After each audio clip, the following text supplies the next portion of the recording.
दरअसल इस सेशन का नाम बड़ा इंटरेस्टिंग है, हम हैं नए तो अंदाज क्यों हो पुराना।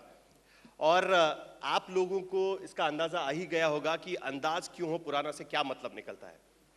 जो दो धुरंधर नेता यहाँ पर बैठे हुए हैं, मैं इसलिए धुरंधर कह रहा हूँ क्योंकि एक साल पहले हमने देखा कि किस तरीके से हर डिबेट में, हर चुनावी रैली में वो छाए हुए थे। और इसलिए अंदाज क्यों पुराना कहा जा रहा है, क्योंकि बार बार सालों गुजर जाने के बाद भी वही मुद्दों को लेकर हनुमान बेनीवाल क्यों राजनीति हो रही है, जो नया नेतृत्व उभर कर सामने आ रहा है वो भी वही मुद्दों को क्यों उठा रहा है। 90 के दशक में शुरुआत में जब राम मंदिर का मुद्दा उठाया गया तो उसको छेद देने के लिए 10 साल पुराना मंडल आयोग स्वीकार कर रिजर्वेशन देने की बात की गई और उसके बाद मंडल बनाम कमंडल की राजनीति छेड़ी गई। और अभी पिछले 3-4 साल से हम देख रहे हैं कि दोबारा उसी तरीके की राजनीति शुरू हो चुकी है। जिग्नेश मेवानी की तरफ देखें तो विधायक हैं, लेकिन पहली पहचान होती है कि दलित नेता है। हार्दिक पटेल पटेलों की राजनीति करते हैं, पटेलों की को रिजर्वेशन मिलना चाहिए, इसको लेकर एक बहुत बड़ा आंदोलन उन्होंने शुरू किया था। और हनुमान बेनीवाल जाटों के नेता माने जाते हैं, अपनी पार्टी बनाई हुई है, हाल ही में राजस्थान में भी उन्होंने चुनाव लड़े थे। तो मुद्दा यहीं से शुरू होता है कि आप लोग नए पीढ़ी के नेता हैं, क्या अभी भी वही राजनीति आपको करनी है या कुछ नई बात भी करनी है? नई बात इस तरह से करनी चाहिए कि मैंने आपकी सरनेम में से मैंने आपका जाति ढूंढ निकाला, नहीं निकाला ना, अच्छी बात है। तो वही कह रहा हूं कि गुजरात में मैं आशा वर्कर बहनों के लिए काम करता हूं, आंगनवाड़ी बहनों के सवाल उठाता हूं, पुलिस कांस्टेबल की बात कर रहा हूं, मजदूरों की बात करता हूं, आत्महत्या करने वाले किसानों की बात करता हूं, आदिवासी के फॉरेस्ट राइट्स की बात करता हूं और दलित और माइनॉरिटीज के सवाल की भी बात करता हूं। तो फिर मुझे दलित लीडर क्यों कहते हैं? यूथ लीडर कहिए ना, एमएलए कहिए। तो ये बाइनरी आप भी बदलिए, आप भी अंदर दे लाइए, we are open for that. तो आपको लगता है कि दलित नेता ये कॉन्सेप्ट नहीं होना चाहिए? हाँ, कॉन्सेप्ट ये होना चाहिए कि नेता है। सारे गरीब मजदूर वर्ग के नेता। हमारी कंसर्न, हम केवल दलित समाज के सवाल को लेकर ही बात करें, तब हम आपको, आप हमारे पे ये टैग लगाइए ना। मैं तो मेरी कॉन्स्टिट्यूएंसी में ऑस्कर विनिंग फिल्म्स का फेस्टिवल करता हूं, टेलीस्कोप्स इंस्टॉल करने वाला हूं, रेन वाटर हार्वेस्टिंग के एक्सपेरिमेंट्स होंगे वहां पर।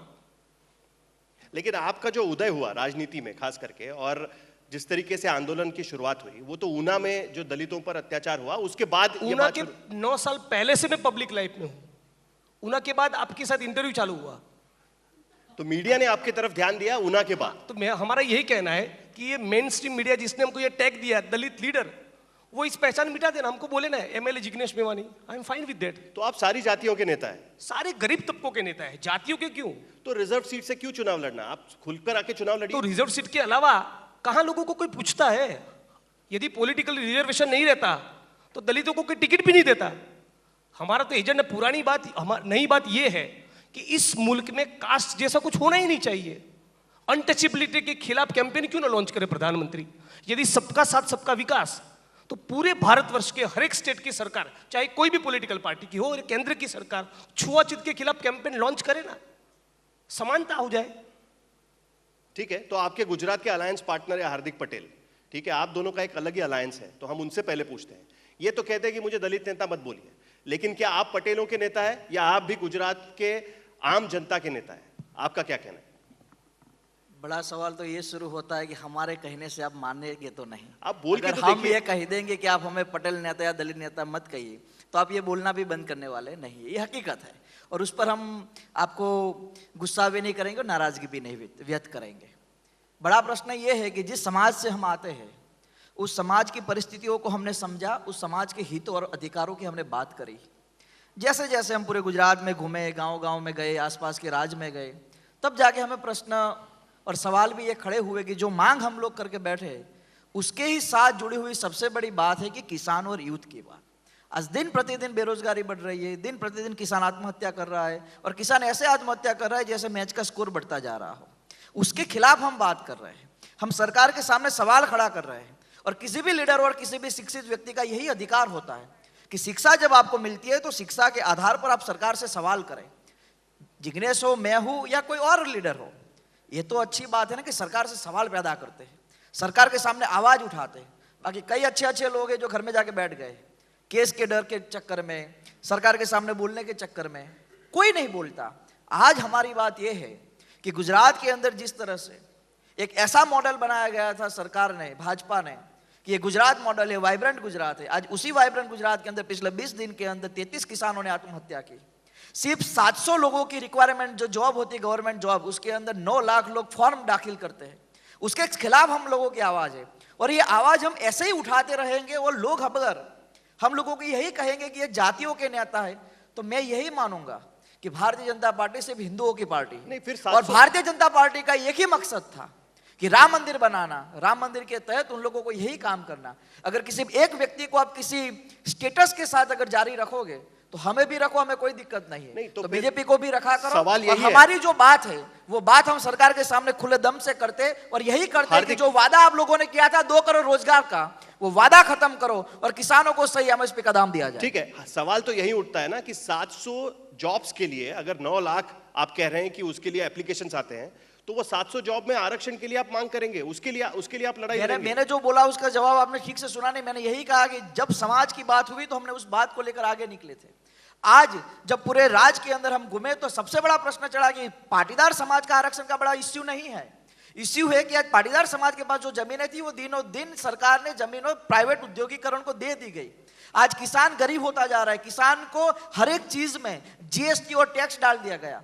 आज मैं खुल के कहता हूं, अगर सरकार 2 करोड़ रोजगार दे देगी और किसानों को सही अपना अधिकार दे देगी, हमें नहीं चाहिए आरक्षण। ठीक है, आप मुझे जवाब दे दीजिए। आप दोनों का यही आरोप रहा है कि भाई सरकार प्राइवेट उद्योगों को जमीन दे देती है, लेकिन अगर प्राइवेट उद्योग नहीं आएंगे तो रोजगार कहां से होंगे? सरकार के पास तो इतनी नौकरियां नहीं होंगी। तो अगर नए उद्योग आते हैं, भाई राज्य तो चाहते हैं कि हमारे पास उद्योग आए ताकि हमारे युवाओं को रोजगार मिले, तो उसमें क्या गलत है? नहीं, 2 मिनट, वो तो किसानों की मर्जी के खिलाफ जमीनें न दी जाए। We the people will decide what will be the model of development. एक मोदी जी तय करेंगे, सरकारें तय करेंगी। जब किसानों को, आपको मालूम है डीएमआईसी नाम का एक प्रोजेक्ट गुजरात में आ रहा है। गुजरात की 61.40% लैंड सिर्फ एक प्रोजेक्ट में जा रही है। फिर क्या खाएंगे? कंकड़ खाएंगे, स्क्रू खाएंगे, बोल्ट खाएंगे। आप कोई एक राज्य बता दीजिए मुझे, किसी भी पार्टी जो राज्य चला रही है, कोई भी पार्टी का राज्य, ममता बनर्जी से लेकर किसी भी पार्टी का राज्य बता दीजिए कि जहां पर गवर्नमेंट चाहती नहीं है कि भाई, इसलिए कह रहे हो कि नया अंदाज ये होगा कि किसानों की मर्जी के खिलाफ जमीन न छीनी जाए और फिर भी डेवलपमेंटल प्रोजेक्ट्स आए। जातिगत राजनीति नहीं होगी। नहीं होगी रे। हार्दिक पटेल और जिग्नेश मेवानी जब ये कहते हैं कि 2 करोड़ युवा को रोजगार मिले, तब ये कहते हैं कि पटेल और दलित को मिले। सारे जाति और धर्म के जो बेरोजगारी हुए उनको मिले। ठीक है, मैं तो यहां तक कहता हूं कि 200 रुपए देकर मोदी करवाने के लिए जो एबीवीपी और आरएसएस के लॉन्डो को ले जा रहे हैं, उनको दे दो भाई, लेकिन दो।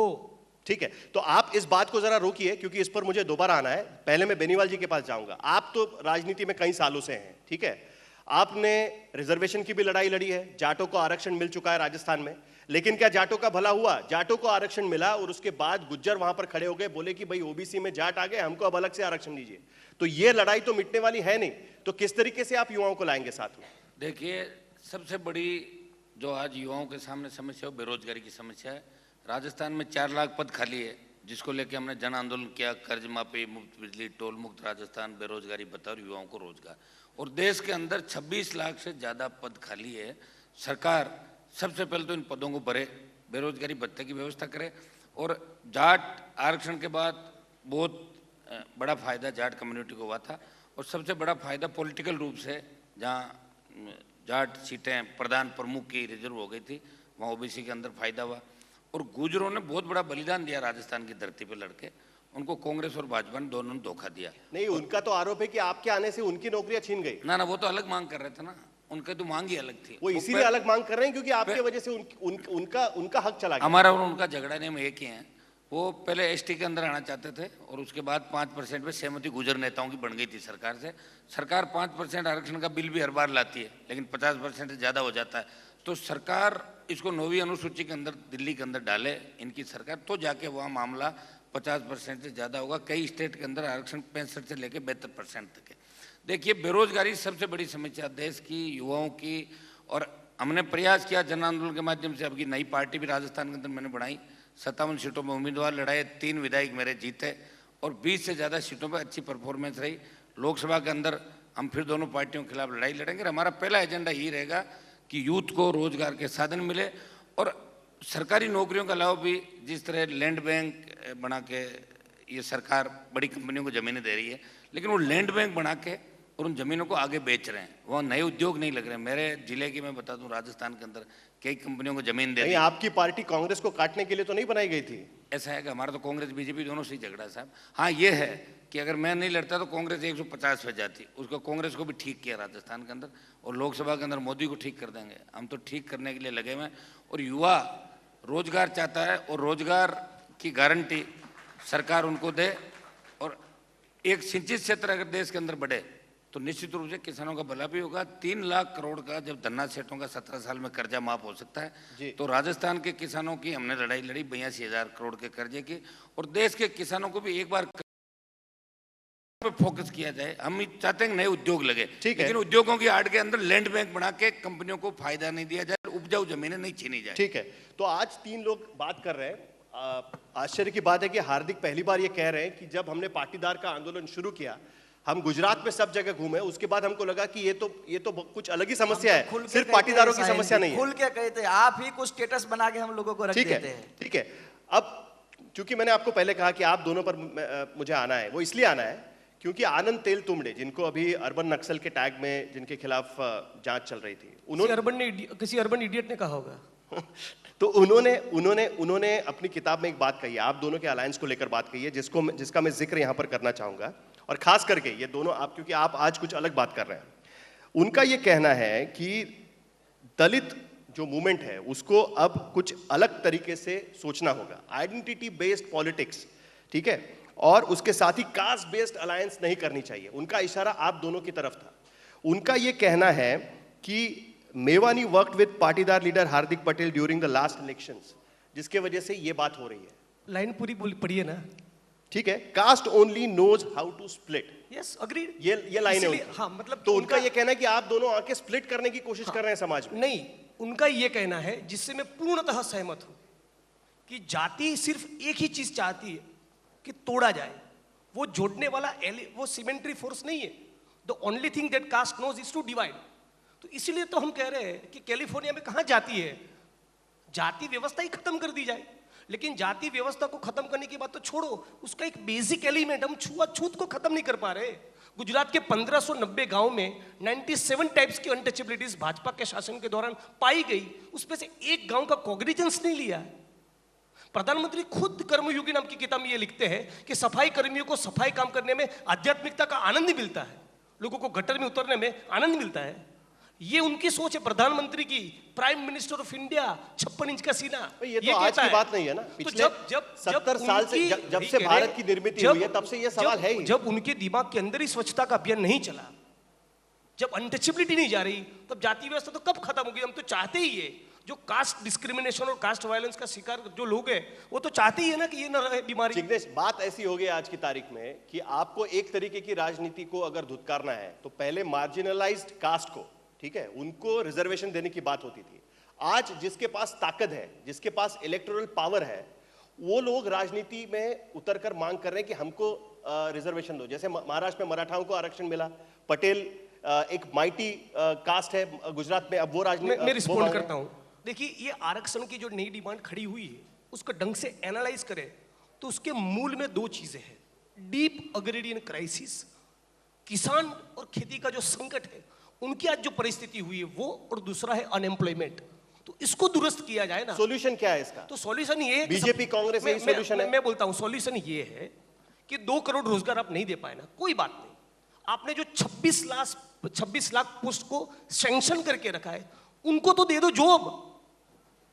नरेगा का 100 दिन का काम है तो गिवन द सिचुएशन 300 दिन का कर दो। सरकार बदलने से ये हो पाएगा आपको लगता है? देखिए, जो भी सरकार आती है, सारी सरकारों की टॉप मोस्ट प्रायोरिटी में ये मुद्दे होने चाहिए। हर कीमत में इस मुल्क में किसानों की आत्महत्या रुकनी चाहिए, छुआछूत खत्म होनी चाहिए और बेरोजगार युवा को रोजगार मिलना चाहिए। आज आप कांग्रेस समर्थित विधायक है, क्या आपको लगता है कि कांग्रेस ये कर पाएगी? देखिए, सारी पॉलिटिकल पार्टियों का ये एजेंडा होना चाहिए, पक्ष का, विपक्ष का, अपक्ष का, सबका। हम ये कह रहे हैं। हार्दिक, आपका क्या कहना है? देखो, पहले तो जो आपने लाइन पढ़ी उस लाइन का एक बड़ा जवाब देता हूँ। क्या? कि पहली बार गुजरात में ऐसा हुआ कि 3-4 जाति अपने अपने अधिकार की बात कर रही थी, लेकिन एक भी जाति आपस में नहीं लड़ी। उसका मतलब ये स्पष्ट हुआ है कि आज पहली बार राज्य के अंदर सब लोग साथ मिलकर लड़ने का प्रयास कर रहे हैं। किसके खिलाफ लड़ने का प्रयास कर रहे हैं? सरकार के खिलाफ करेंगे ना, क्या नेहरू जी के खिलाफ करेंगे? सरकार के खिलाफ होती है ना लड़ाई। सत्ता में कौन है? स्टेट में बीजेपी है, सेंट्रल में बीजेपी है। जो वादा हुआ था हम लोगों से, आजकल तो बड़ी फैशन है, अगर कोई लड़का अपनी गर्लफ्रेंड से कोई वादा कर दे और नहीं निभा पाए तो अभी दोनों में ब्रेकअप हो जाता है। तो आज बड़ा प्रधान ने 125 करोड़ से ज्यादा लोगों के पास जो वादा किया था उस वादों को निभाना पड़ेगा। 2 करोड़ रोजगार नहीं दे पाए, चलो उसको हम साइड में रख देते हैं। 15 लाख रुपए तो आप वापस दे दो, माल्या को वापस ला दो, नीरव मोदी को वापस ला दो। देश का युवा जो कांग्रेस से परेशान था उसने ही जनादेश दिया था नरेंद्र मोदी को। क्यों दिया था? कि हमारी परेशानी खत्म होगी, हम जिस मुश्किल से निकल रहे हैं वो हल हो जाएगी। लेकिन मोदी जी ने क्या किया? कुछ नहीं। पिछले 4 महीने में 3 बार महाराष्ट्र के बंबई में और हिंदुस्तान की दिल्ली के अंदर किसानों ने मार्च की, एक भी व्यक्ति ने सरकार की ओर से उनके हितों की बात नहीं की। यही अगर पूरा मसला चलता रहा तो अगर आप ही यही कहेंगे कि आरक्षण की बात, ये जाति की बात, ये जाति और आरक्षण की बात नहीं है, ये देश की बात है। हम नहीं कहते कोई जाति खतरे में। सॉल्यूशन क्या है? जो इनसे पूछा वही आपसे सवाल है, सॉल्यूशन क्या है? सॉल्यूशन सबसे बड़ा ये उद्योगपतियों का कर्जा माफ करना बंद कीजिए। हिंदुस्तान के अंदर 130 करोड़ की जनता है, सबके पैर में डालने के लिए जूते तो चाहिए ना। प्राइवेट सेक्टर, गवर्नमेंट जॉब आप लोगों को अलाउड कीजिए। और नौकरी सरकार तो विजय माल्या को लेकर आ रही है। कब लेकर आएगी भाई? अभी तो घोषणा लेकर हुई है। जिस दिन आएगी मैं कहूंगा मोदी जी ने अच्छा काम किया, लेकिन 4.5 साल में अभी अपना दाऊद वापस नहीं आया। तो दाऊद की भी हम बाद में बात करेंगे। विजय माल्या शायद कुछ सेटिंग बैटिंग हो जाए, चुनाव में खर्चा डाल दे, क्योंकि बड़ा खर्चा होगा 2019 का, तो सेटिंग भी हो जाएगा। आपने कहा कि किसी का रिश्ता होता है, बॉयफ्रेंड और गर्लफ्रेंड में झगड़ा हो जाता है तो भाई रिश्ता टूट जाता है, जो वादा किया वो नहीं निभाता। नया बॉयफ्रेंड आने से आपका प्रॉब्लम सॉर्ट आउट हो जाएगा? बिल्कुल नहीं। हम तो आज भी यही कहते हैं। इसी 17 जनवरी को हमने मध्य प्रदेश के अंदर रैली की। अगर वहां सरकार ने, कांग्रेस ने कहा था कि हम 10 दिन में किसानों की कर्जा माफी करेंगे, अगर वहां नहीं होगी तो हम कांग्रेस के सामने भी बात करेंगे। हमारा मकसद यह है कि सत्ता के खिलाफ आवाज उठानी। शिक्षा का मतलब, मैं बार बार कह रहा हूं, शिक्षा का मतलब रोजगार नहीं है, शिक्षा का मतलब है सरकार के सामने आवाज उठानी चाहिए। ठीक है, अभी आपकी लड़ाई रिजर्वेशन से ऊपर उठ चुकी है, अभी पुरानी बातें नहीं है। बिल्कुल अभी बात जो है हमारा मसला एक ही है साहिल जी, कि आज यूथ है, वो यूथ दिन प्रतिदिन परेशान होता जा रहा है। राजस्थान के अलवर के अंदर 4 यूथ ने ट्रेन के नीचे आकर अपनी जान दे दी। क्यों? एक ही सवाल था, हम बेरोजगार, हमारे पास रोजगार नहीं है।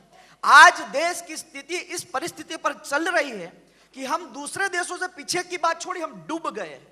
आज यूथ पर कोई भरोसा नहीं कर रहा। और हमारे हिंदुस्तान में एक बड़ी चीज है कि अगर यूथ के पास नौकरी नहीं है तो छोकरी भी नहीं मिलती। ये हकीकत है, उसको स्वीकार करना पड़ेगा। अगर यूथ को पास रोजगार नहीं मिलेगा फिर हम यही कहेंगे कि अलगतावादी और नक्सलवादी बन क्या जाए। जिग्नेश की तरह 19 में हम आपको देखेंगे लोकसभा में, या उसके बाद? 25 साल की उम्र है, अगर समस्या का समाधान नहीं हुआ तो आप भी मुझे यहीं बिठाकर गाली देंगे कि आप सत्ता में आ गए, क्या कर लिया। तो पूछेंगे जिस दिन समस्या का समाधान आ जाएगा हम बिल्कुल राजनीति में आएंगे, और उस दिन हमारा यही फैसला होगा कि एक भी किसान आत्महत्या ना करे। समस्या को सुलझाने के लिए ही तो राजनीति में आना है ना। समस्या को सुलझाने के लिए राजनीति में नहीं आया जाता। समस्या को सुलझाने के लिए पहले लोगों के बीच में जाना पड़ता है, लोगों के व्यू जानने पड़ते हैं कि लोगों के व्यू क्या है। और अगर व्यू जिस दिन हमें मिल जाएंगे तो उसका सॉल्यूशन भी अगर हम लोगों को मिल जाएगा। ठीक है बेनीवाल जी, ये 2 यहाँ पर नौजवान अब कह रहे हैं कि हम जातिगत राजनीति से उठ चुके हैं, अब हमारी रिजर्वेशन की डिमांड नहीं है, लोगों को काम दो, ये हमारी डिमांड है। लेकिन आप अभी भी कह रहे हैं कि भाई हमको राजनीति करनी है तो जातिगत राजनीति करनी है, हमको वहां पर कास्ट बेस्ड रिजर्वेशन की जरूरत है। क्या उससे ऊपर उठकर राजनीति हो पाएगी राजस्थान में? देखिए, हमने हमारा जो समाज की सबसे बड़ी संख्या राजस्थान के अंदर, उनके मन में भी पीड़ा थी कि भाई दोनों पार्टियों को कैसे घर बिठाएं। इतने बड़े भाई के रूप में हम लोग चले, दूसरे समाज भी साथ थे। शुरुआत हम लोगों की थी और लोकसभा चुनाव के अंदर इसका करारा जवाब हम देंगे। निश्चित रूप से 10 से ज़्यादा लोकसभा सीटों में हम कब्जा करेंगे राजस्थान के अंदर।